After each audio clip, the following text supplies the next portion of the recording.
This is the Behind the Line podcast, and this is Pacific Northwest headline news in 3 minutes for Friday, December 31st, 2021. Grays Harbor County, Washington. Two parents of a missing 5-year-old Oakville girl are both being held on $150,000 bail each for second-degree abandonment of a dependent person, a Class C felony, punishable by up to 5 years in prison and $10,000 in fines for allegedly neglecting to give their 6-year-old daughter a prescribed medication. The detectives state that after they initially interviewed the parents, one of them ordered a factory reset on their cell phone.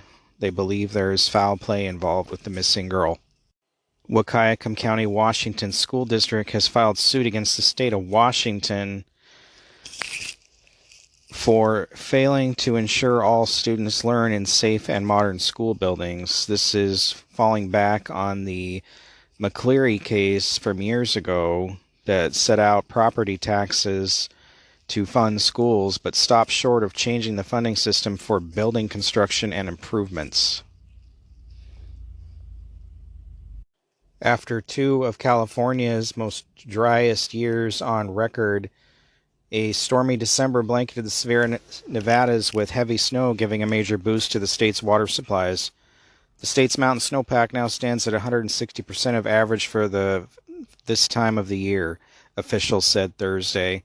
Sean de Guzman, manager of snow surveys for the Department of Water Resources, stated, though, that the state is definitely not out of the woods and the drought is still far from over. Los Angeles, like so many other blue cities, have seen a large spike in crime.